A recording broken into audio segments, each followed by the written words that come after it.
ഈശോ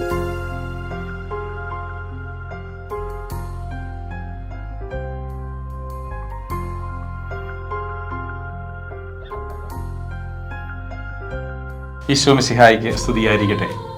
പ്രിയമുള്ളവരെ, 2013 നവംബർ മാസം 13 വിളക്കന്നൂർ ക്രിസ്തുരാജ ദേവാലയത്തിൽ നടക്കപ്പെട്ട ദിവ്യകാരുണ്യ അത്ഭുതം ഇന്ന് റോം സഭ ഔദ്യോഗികമായി അംഗീകരിച്ച് അത് വണക്കത്തിനായിട്ട് നൽകുമ്പോൾ ഈ അത്ഭുതത്തിന് ശേഷം നടന്ന പ്രധാനപ്പെട്ട സംഭവങ്ങളെക്കുറിച്ചും അതോടൊപ്പം തന്നെ ഇതിൻ്റെ ഓരോ സ്റ്റെപ്പ് ബൈ സ്റ്റെപ്പായിട്ടുള്ള പ്രോഗ്രാമിനെ കുറിച്ചുമൊക്കെ നമ്മോട് സംസാരിക്കാനായിട്ട് എത്തിയിരിക്കുന്നത് തലശ്ശേരി അതിരൂപതയുടെ ചാൻസലറായിട്ടുള്ള ബഹുമാനപ്പെട്ട ജോസഫ് മുട്ടത്തൂന്നേലച്ചനാണ്.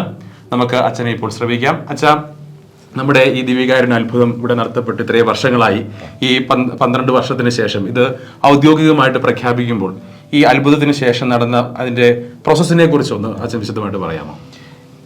നമുക്കൊരു സഭയിൽ അത്ഭുതം നടക്കുമ്പോൾ സംഭവിക്കുന്ന ഒരു പ്രധാനപ്പെട്ട കാര്യം കാത്തിരിപ്പിൻ്റെ ഒരു സമയമാണ്.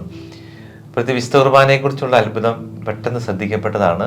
ബഹുമാനപ്പെട്ട അസുബലത്തെ സൂചിപ്പിച്ചതുപോലെ 12 വർഷങ്ങൾക്ക് മുമ്പ് നടന്ന കാര്യമാണ്. അന്ന് രാവിലത്തെ വിശുദ്ധ കുർബാനയുടെ സമയത്ത് വികാരിച്ചൻ റൂഹാക്ഷണ പ്രാർത്ഥനയുടെ സമയത്താണ് കുർബാനയിൽ തിരുവോസ്തിയുടെ ഒരു അടയാളം രൂപപ്പെടുന്നതായിട്ട് അച്ഛൻ നോട്ട് ചെയ്യുകയാണ്. പിന്നെ പെട്ടെന്ന് തന്നെ അത് ഈശോയുടെ തിരുമുഖത്തിൻ്റെ ഛായ തെളിഞ്ഞു വരുന്നു. അച്ഛൻ നിശ്ചയമായും വളരെയേറെ ആ സമയത്ത് അത്ഭുതപ്പെട്ടു. എന്താ സംഭവിക്കുന്ന അറിയത്തില്ല. അച്ഛൻ ആ തിരുവോസ്തി മാറ്റി വെച്ചു. കുർബാന കഴിഞ്ഞ പാടെ അച്ഛൻ ആളുകളെ, ജനം പങ്കെടുത്ത കുർബാനയാണ്, ആളുകൾ ഇത് കാണുന്നു. ഈശോ തെളിഞ്ഞു നിൽക്കുന്ന ഒരു മുഖമാണ്. അപ്പം ഉടനെ തന്നെ വിശുദ്ധ കുർബാന അരളിക്കയിലെടുത്ത് വെച്ച് പരസ്യമായിട്ട് ആരാധന നടത്തി. ആ സമയത്ത് ആയിരക്കണക്കിന് ആളുകൾ വിളക്കണ്ണൂരെ ഈ ദിവ്യകാരുണ്യത്തിൽ സംഭവിച്ച ഈ ഒരു അത്ഭുത പ്രതിഭാസത്തെ കാണാൻ വേണ്ടി ഓടിയെത്തി. പിന്നെ നമുക്ക് ആ ദിവസങ്ങളിലൊക്കെ വലിയ ജനക്കൂട്ടം വന്നു. വാർത്ത നന്നായിട്ട് എല്ലാ സ്ഥലത്തേക്കും എത്തിയിട്ടുണ്ടായിരുന്നു. 2 ദിവസത്തോളം കുർബാന അവിടെ ഉണ്ടായിരുന്നു.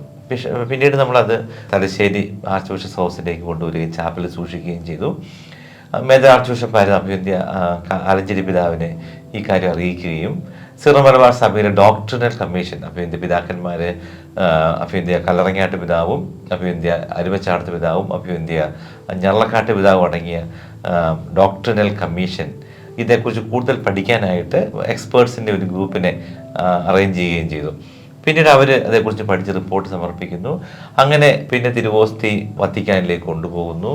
കുറേ നാളുകൾ അതേക്കുറിച്ച് ഒരു അറിയിപ്പും ഇല്ലാതെ അങ്ങ് മുന്നോട്ട് പോയി. പിന്നെ 2013 വീണ്ടും നമ്മൾ വിശ്വാസ തിരുസംഘത്തിലേക്ക് വത്തിക്കാൻ സ്ഥാനപതി വഴി ഇങ്ങനെ ഒരു കാര്യത്തെക്കുറിച്ചുള്ള പഠനം എന്തുമാത്രമായി എന്നറിയാൻ വേണ്ടിയിട്ട് നമ്മൾ ഒരു കമ്മ്യൂണിക്കേഷൻ നടത്തുകയും പിന്നീട് അവിടുന്ന് മുന്നോട്ട് ഈ കാര്യം കുറച്ചും കൂടി അതിൻ്റെ പഠനം, അതിൻ്റെ റിപ്പോർട്ടുകളൊക്കെ നമുക്ക് സമർപ്പിക്കേണ്ട സാഹചര്യമായി എന്നുള്ള അറിയിപ്പൊക്കെ വന്നത്. ഒരു പ്രധാനപ്പെട്ട കാര്യം ഇതാണ്. നമുക്കൊരു സഭയിൽ അത്ഭുതം നടന്നു കഴിഞ്ഞാൽ ഒരു കാത്തിരിപ്പിൻ്റെ ഒരു സമയമുണ്ട്. ഞാൻ ഒരു അത്ഭുതം നടക്കുന്നു, ആൾക്കാർ ഒരുമിച്ച് കൂടുന്നു. അതിനകത്ത് എന്തെങ്കിലുമൊക്കെ ഒരു മാൽ പ്രാക്ടീസ് നടന്നിട്ടുണ്ടോ, എന്തെങ്കിലും കൃത്രിമത്വം നടന്നിട്ടുണ്ടോ എന്നൊക്കെ ഒരു സംശയം നമുക്ക് എല്ലാവർക്കും തോന്നാം. അപ്പോൾ സഭയുടെ കാഴ്ചപ്പാട് അങ്ങനെയാണ്. ദൈവം ഒരു അടയാളം തരുന്നു. ആ അടയാളം ജനത്തിൻ്റെ വിശ്വാസം വർദ്ധിപ്പിക്കാൻ ഇടയാകണം. സമയത്തിൻ്റെ കാത്തിരിപ്പുണ്ട്, പഠനം സമയമെടുത്തുള്ള പഠനമാണ് ഇവിടെ സംഭവിച്ചത്. അങ്ങനെയാണ്. അപ്പോൾ വീണ്ടും റോമിൽ നിന്ന് നമുക്ക് അറിയിപ്പ് കിട്ടി. ചില ശാസ്ത്രീയ പഠനങ്ങൾ, കൃത്യമായ നിർദ്ദേശം ഉണ്ടായിരുന്നു. ആ ശാസ്ത്രീയ പഠനങ്ങളുടെ പേരുകളുണ്ടായിരുന്നു. ആ ശാസ്ത്രീയ പഠനങ്ങൾ നടത്താൻ ഇന്ത്യയിൽ അതിനുള്ള സംവിധാനം ഉണ്ടായിരുന്നു. അത് ബാംഗ്ലൂർ ക്രൈസ്റ്റ് യൂണിവേഴ്സിറ്റിയിലായിരുന്നു. അവിടുത്തെ ലാബിൽ പ്രത്യേകിച്ച് വളരെ ആധുനികമായ ഉപകരണങ്ങളുടെ സഹായത്തോടു കൂടി ഈ തിരുവോസ്തിയുടെ പഠനം നടത്തി.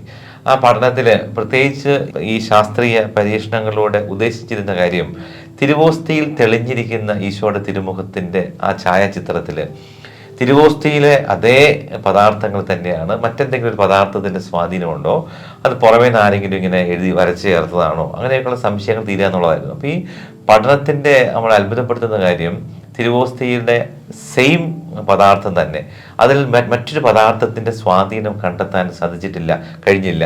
അങ്ങനെ ഈ പറഞ്ഞിരിക്കുന്ന 2 ശാസ്ത്രീയ പഠനത്തിൻ്റെയും വെളിച്ചത്തിൽ നമ്മൾ ശാസ്ത്രജ്ഞന്മാരുടെ 3 പേരുടെ സംഘമായിരുന്നു. ഒപ്പം അവരുടെ കൂടെ തന്നെ ഇവരുടെ പഠനങ്ങളെ വിലയിരുത്താനും അവരുടെ കണ്ടുപിടുത്തങ്ങൾ ദൈവശാസ്ത്രത്തിൻ്റെ ശാസ്ത്രജ്ഞന്മാരുടെ ഒരു സംഘം ഉണ്ടായിരുന്നു. അങ്ങനെ ഈ പഠന റിപ്പോർട്ടുകൾ ഈ ശാസ്ത്രജ്ഞന്മാരും ഇപ്പോൾ ദൈവശാസ്ത്രജ്ഞന്മാരും കൂടെ ഒരുമിച്ചിരുന്ന് നമ്മൾ ആ റിപ്പോർട്ട് വളരെ വിശദമായി പഠിച്ച് അതിൻ്റെ ഫൈനൽ റിപ്പോർട്ട് നമ്മൾ ന്യൂൻഷ്യേച്ചർ വഴി വത്തിക്കാനിലേക്ക് സമർപ്പിക്കുന്നു. അങ്ങനെ ഒരു നീണ്ട സമയത്തെ കാത്തിരിപ്പിന് ശേഷമാണ് ഇത് വത്തിക്കാൻ എന്നുള്ള അറിയിപ്പ് വന്നത്. ഇതൊരു അസാധാരണമായ കാര്യമാണെന്ന് പ്രഖ്യാപിക്കുന്നതിൽ തടസ്സമില്ല. ഇതൊരു അത്ഭുതമാണെന്ന് അങ്ങനെ ആ ഒരു ശൈലി വത്തിക്കാൻ്റെ രീതിയല്ല. മറിച്ചൊരു അത്ഭുതം നടന്നിട്ടുണ്ടെങ്കിൽ അതിനകത്തൊരു സാധാരണ ഒരു സംഭവമല്ല, നമ്മുടെ സാധാരണ യുക്തി കൊണ്ട് മനസ്സിലാക്കാൻ പറ്റാത്തൊരു കാര്യം ഇതിൽ സംഭവിച്ചിട്ടുണ്ട്. അപ്പോൾ കുർബാനയെ സംബന്ധിച്ചുള്ള ഈശ്വരൻ വെളിപ്പെടുത്തലിന് ഉള്ള ഒരു കാര്യം അതിനകത്തുണ്ട്. നമുക്ക് ഇതിനകത്ത് പുറമേ നിന്നും വരച്ചു ചേർത്തതല്ല. അതുകൊണ്ടാണ് ഇത് അസാധാരണമായൊരു കാര്യമാണെന്ന് പ്രഖ്യാപിക്കുന്നതിൽ തടസ്സമില്ല എന്ന് വത്തിക്കാൻ തിരുസംഘം അറിയിച്ചത്. അതിന് പ്രകാരം ഇതേ സംബന്ധിച്ചുള്ള ഡിക്രി തയ്യാറാക്കാൻ പറഞ്ഞു. അതിൻ്റെ ട്രാൻസ്ലേഷൻ ഡിക്രി അവിടെ റോമിൽ തന്നെ തന്നിരുന്നു. അതിൻ്റെ ട്രാൻസ്ലേഷൻ മലയാളത്തിൽ തയ്യാറാക്കി റോമിൽ സമർപ്പിക്കാൻ പറഞ്ഞു. അതിന് പ്രകാരം നമ്മൾ സമർപ്പിച്ചു. ഒപ്പം സീറോ മലബാർ സഭയുടെ മേജർ ആർച്ച് ബിഷപ്പിനും CBCIയുടെ പ്രസിഡന്റിനും നൽകാൻ പറഞ്ഞു. അങ്ങനെ എല്ലാ ക്രമങ്ങളും നടത്തിയതിനു ശേഷം അത് ദൈവജനത്തെ ഇതേക്കുറിച്ച് അറിയിക്കുക എന്ന് പറഞ്ഞുള്ള റോമിന് നിർദ്ദേശം വന്നപ്പോഴാണ് മെയ് മാസം 9-ാം തീയതി അഭിവന്ദ്യ മാർ ജോസഫ് പാമ്പ്ലാനി പിതാവ് വെള്ളക്കണ്ണൂർ പള്ളിയിൽ വെച്ച് ഈ ദിവ്യകാരുണ്യ പ്രതിഭാസം ഒരു അസാധാരണ സംഭവമായി സഭ അംഗീകരിക്കുന്നു എന്നുള്ള കാര്യം ദൈവജനത്തെ അറിയിച്ചത്.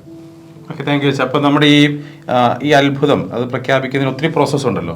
അച്ഛൻ ഉത്തരവാദിത്തം ഏറ്റെടുത്തതിന് ശേഷം എന്തൊക്കെ നടപടിക്രമങ്ങളാണ് ഇതിൽ ഏറ്റെടുത്തിട്ടുള്ളത്? 2023 ഈ കത്തിടപാടുകളൊക്കെ നടക്കുമ്പോഴൊക്കെ തീർച്ചയായിട്ടും പിതാവിന് വേണ്ടിയിട്ട് ചെയ്യുമ്പോഴൊക്കെ അത് ചാൻസലർ ചെയ്യുന്നത് കൊണ്ട് എനിക്കതേക്കുറിച്ച് അറിയാമായിരുന്നു. നമ്മൾ നിരന്തരമായ കത്തിടപാടുകൾ റോമിൽ നിർദ്ദേശങ്ങളനുസരിച്ച് തന്നെ തിരുവോസ്തി ന്യൂൻഷ്യേച്ചർ വഴി തലശ്ശേരിയിലേക്ക് തന്നുവിട്ടു.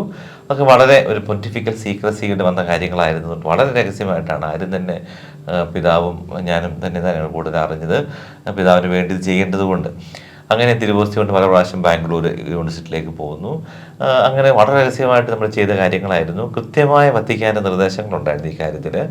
ഓരോ ഘട്ടത്തിൽ എന്താണ് ചെയ്യേണ്ടിയിരുന്നത് നമ്മളത് വളരെ രഹസ്യമായി തന്നെ ലാബിലേക്ക് കൊണ്ടുപോയപ്പോഴും അവിടുത്തെ ശാസ്ത്രജ്ഞന്മാരാണെങ്കിലും അവർക്കെല്ലാം ഈ ഒത്ത് ഓഫ് സീക്രസിയൊക്കെ നടത്തി അവർ ആ രഹസ്യം അതിൻ്റെ പ്രാധാന്യത്തോടെ തന്നെ കൈകാര്യം ചെയ്യുകയും അങ്ങനെ നമ്മൾ വളരെ ശാസ്ത്രീയമായ ഒരു പഠനം നടത്തിയാണ് നമ്മൾ ഇതിൻ്റെ പരിപാടികൾ ഇതുമായിട്ട് ബന്ധപ്പെട്ട നടപടിക്രമങ്ങൾ നമ്മൾ പൂർത്തിയാക്കിയത്. ഓക്കെ സാർ, ഇനിയിപ്പോൾ നമ്മുടെ ഈ 31-ാം തീയതി ഉച്ചകഴിഞ്ഞ് 2:30 മണിക്കാണ് നമ്മുടെ വിളക്കുണരി പ്രോഗ്രാം നടക്കുക. ഇതിൻ്റെ ഒരുക്കങ്ങളൊക്കെ എവിടം വരെയായി? ഇനി തുടർന്നുള്ള പ്രോഗ്രാമുകൾ എന്തൊക്കെയാണെന്ന് വെച്ച് വിശദീകരിക്കാം. നമുക്ക് പ്രത്യേകിച്ച് ഇങ്ങനെ ഒരു അത്ഭുതം അത് കേരള സഭയ്ക്ക് തന്നെ നമ്മുടെ വിശുദ്ധ കുർബാനയിലുള്ള നമ്മുടെ വിശ്വാസത്തെ ഈശ്വസത്യമായും ജീവിച്ചിരിക്കുന്നു.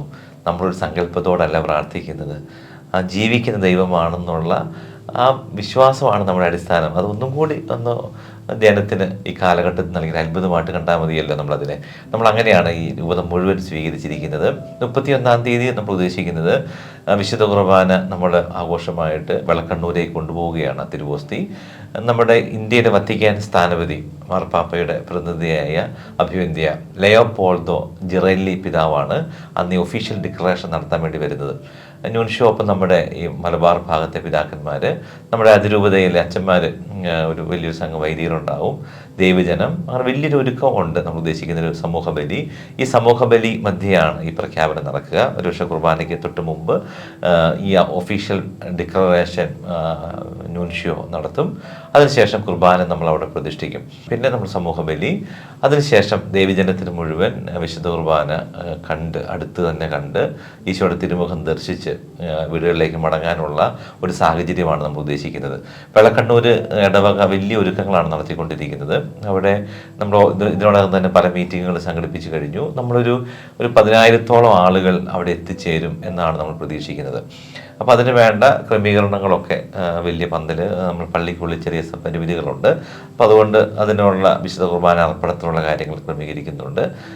ഇടവക ഒപ്പം ചുറ്റുമുള്ള ഫൊറോനകളിലെ പ്രിയപ്പെട്ട അച്ഛന്മാരുടെയും എല്ലാവരുടെയും സഹകരണത്തോടെയാണ് എല്ലാം ചെയ്തുകൊണ്ടിരിക്കുന്നത്. തുടർന്നും അങ്ങോട്ട് ഔദ്യോഗികമായ പ്രഖ്യാപനത്തോടു കൂടി വെളക്കണ്ണൂർ ഇടവക തലശ്ശേരി രൂപതയിലെ ഒരു വിശുദ്ധ കുർബാനയുടെ തീർത്ഥാടന കേന്ദ്രമായിട്ട് മാറുകയാണ്. ഒത്തിരി ആളുകൾ അങ്ങോട്ട് വരും. നിശ്ചയമായും ഈശോയുടെ തിരുമുഖം ദർശിക്കാൻ ഇത്രയും വർഷങ്ങൾക്ക് മുമ്പ് നടന്ന ആ തിരുവോസ്തിയിലെ ആ ഒരു മാറ്റം ഇത്രയും വർഷങ്ങൾക്ക് ശേഷവും അതേപടി നിൽക്കുകയാണ്. ഈശോയുടെ മുഖം തെളിഞ്ഞു തന്നെ നിൽക്കുകയാണ്. അത് തീർച്ചയായിട്ടും നമ്മുടെ ഈ പ്രദേശത്തുള്ള ആളുകൾക്കൊക്കെ വരാനും പ്രാർത്ഥിക്കാനും ആ പള്ളിയിൽ നിശ്ചയമായും പ്രത്യേകമായ ആരാധന, വിശുദ്ധ കുർബാനയ്ക്ക് വേണ്ടിയുള്ള സമയക്രമീകരണങ്ങളൊക്കെ പ്ലാൻ ചെയ്യുന്നുണ്ട്. തുടർന്ന് അങ്ങോട്ട് പുറമേ നിന്ന് വരുന്ന ആളുകൾക്കൊക്കെ അവിടെ വിശുദ്ധ ബലി അർപ്പിക്കാനും വിശുദ്ധ കുർബാനയിൽ ആരാധന നടത്താനും ഒക്കെയുള്ള സൗകര്യങ്ങൾ കണക്കാക്കിക്കൊണ്ടുള്ള ഒരു ആത്മീയ ഒരു അനുഭവം ആളുകൾ കിട്ടുന്ന രീതിയിലുള്ള വിശുദ്ധ കുമ്പസാരത്തിനുള്ള സൗകര്യങ്ങളും ഒക്കെ ക്രമീകരിച്ചുകൊണ്ടുള്ള ഒരു തീർത്ഥാടന കേന്ദ്രം എന്ന രീതിയിലേക്കുള്ള ക്രമീകരണങ്ങൾ നടത്താനാണ് പ്ലാൻ ചെയ്തുകൊണ്ടിരിക്കുന്നത്. താങ്ക് യു അച്ഛാ, താങ്ക് യു വെരി മച്ച്. നമുക്കറിയാം ഈ വരുന്ന 31-ാം തീയതി ഉച്ചകഴിഞ്ഞ് 2:30-ക്കാണ് ഔദ്യോഗികമായിട്ട് ഇത് പ്രഖ്യാപിക്കുന്നത്. പ്രിയമുള്ളവരെ, നമ്മുടെ വിശ്വാസത്തിന് ഒരു സാക്ഷ്യം എന്നോണമാണ് നമ്മളിതിനെ കാണുന്നതും മനസ്സിലാക്കുന്നതും. നമ്മുടെ വിശ്വാസത്തെ വർദ്ധിപ്പിക്കാനായിട്ട് നമ്മൾ സത്യദൈവത്തിൽ വിശ്വസിക്കുന്നവരാണ്, മിശിഹാ ദൈവമാണെന്ന് വിശ്വസിക്കുന്നവരാണ്. ആ ദൈവത്തിൻ്റെ ഒരു അത്ഭുതം തീർച്ചയായിട്ടും ഒരു അടയാളമായിട്ട് നമുക്ക് കണക്കാക്കാം. നമ്മുടെ വിശ്വാസത്തെ നമുക്ക് വളർത്താം. ദൈവം നമ്മെല്ലാവരെയും സമൃദ്ധമായിട്ട് അനുഗ്രഹിക്കട്ടെ. ദിവ്യകാരുണ്യം നീ എന്നിൽ തൂകേണം.